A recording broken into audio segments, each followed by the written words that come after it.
గురుమధ్యే స్థితం విశ్వం విశ్వమధ్యే స్థితౌ గురుర్విశ్వం న చాన్యోస్తి తస్మై శ్రీ సాయి గురవే నమః.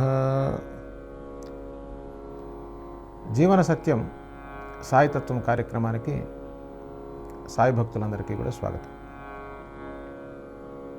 బాబా చెప్పినటువంటి అల్లా మాలిక్ అనేది ఈశ్వర మాలిక్. ఏమిటి ప్రమాణం? సచ్చరిత్ర 3వ అధ్యాయం 142 to 147 చదవండి.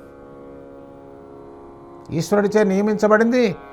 మరాఠీలో కూడా రాయబడి ఉంది, ఈశ్వరునిచే నియమించబడింది. ఈశ్వరుడు అనేది మనకు వాడినటువంటిది ఉపనిషత్తుల్లో వాడారు. ఈశావాస్యం, ఈశ్వరు అక్కడ ఉంది.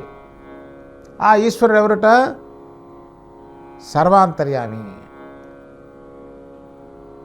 ఈశావాస్యం ఇదగం సర్వం, మొత్తం యత్కించ జగత్యాం, ఈ అణువు కూడా వదలటానికి వీలేదు, మొత్తం వ్యాపించి ఉంది. ఆ వ్యాపించింది నేనే. ఎందువల్ల? ఈశ్వరానుగ్రహ చేత. అంటే ఒక రకంగా సాయిబాబా తాను సాక్షాత్ ఈశ్వర అని చెప్తున్నారు. ఆయన దాన్ని నడిపిస్తున్నవాడిని నేనని చెప్తున్నారు సాయిబాబా. ఎంత అద్భుతమైన విషయం. తెలుసుకున్నవాడికి తెలుసుకున్నంత మహాదేవ. కాబట్టి ఏమవుతుంది తెలియటం వల్ల అంటే జాగ్రత్తగా ఆ దైవం యొక్క పాదాలని గట్టిగా పట్టుకుంటాడు. పట్టుకుంటే ఏమవుతుంది? రక్షింపబడతాడు. జాలరి వల విసురుతాడు. వల విసిరితే ఆ చుట్టూ ఆ దూరంగా ఉన్న చేపలన్నీ వలలో పడతాయి. కానీ ఆ జాలరి పాదాల దగ్గర ఉన్న చేప ఎప్పుడు పడదు.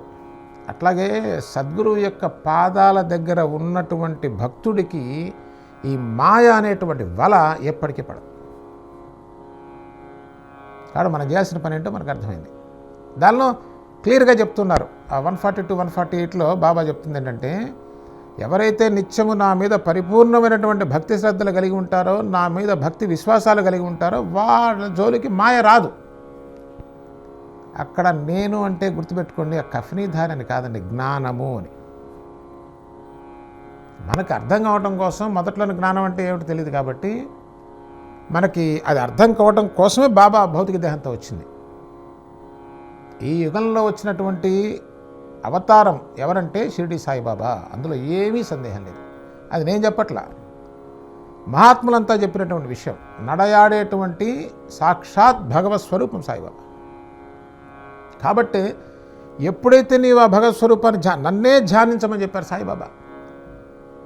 ఏ విధంగా అయితే ద్వాపరయుగంలో శ్రీకృష్ణ పరమాత్మ ఎవరైతే నన్నే సర్వధర్మాన్ పరిత్యజ్య మామేకం శరణం వ్రజ అని చెప్పారు కదా, అన్ని ధర్మాలను వదిలిపెట్టవయ్యా, నువ్వు అవి ఇవిని పట్టుకో, ఊరికే నన్ను మాత్రమే భజించు అంటే మళ్ళీ ఆ నెమలి పింఛం పిల్లన గురవి కాదండి.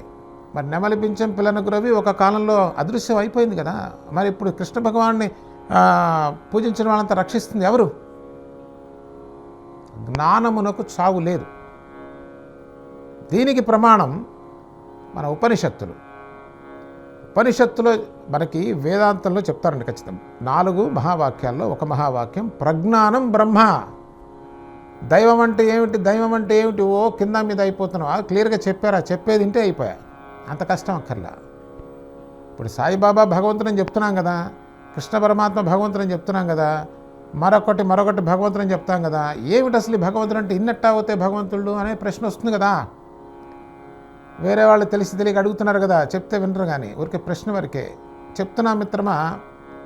ఇదేదో పుస్తకాల్లో రాసుకొని చెప్పేది కాదు. అసలు పుస్తకానికి అసలు విలువే లేదు. పుస్తకం విలువ కాదు, దర్శనానికి విలువ. అయితే పుస్తకానికి ఎందుకు విలువ వచ్చిందంటే ఆ దర్శనం పుస్తకంలో ఉంది కాబట్టి కొంతవరకు ఒక ఐడియా ఇవ్వగలదు అంతే. పుస్తకం కెనాట్ గివ్ యూ ది జ్ఞానం ఫర్ షూర్. అదే ఇచ్చేటట్టయితే గురువు యొక్క ఉపయోగం ఏంటి?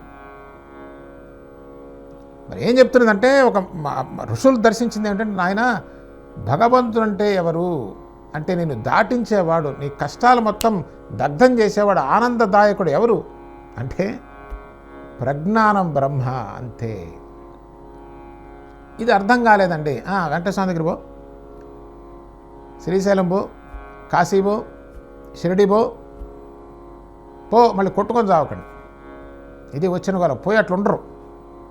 హిమా విష్ణుమూర్తి అని ఒకడు, మా శివయ్య అని ఒకడు, తలకాయ నొప్పి అంతా వస్తుందండి. అందుకోసమే ఈ ఇంటర్మీడియట్ స్టేజ్ నుంచి ఎంత తొందరగా బయటపడితే అంత మంచిది మిత్రులరా. ఇప్పుడు బాబాను విమర్శిస్తున్నారు, వేరే మతస్థులు మన దేవుళ్ళని విమర్శిస్తున్నారు, వాళ్ళకి వీళ్ళకి ఏం తేడా చెప్పండి సమాధానం? ఏమనుందా తేడా? వాడు దీన్ని నమ్మడు, వీడు దాన్ని నమ్మడు. నీ నమ్మకాలు తీసుకెళ్ళి బాగులో పడండి. నమ్మకానికి విలువే లేదు. అందుకోసమే intermediate stage always is a sensitive stage. ఏమిటా ఇంటర్మీడియట్ స్టేజ్, మధ్య స్టేజ్ ఏమిటి? ఈ నామరూపాత్మకమైనటువంటిది.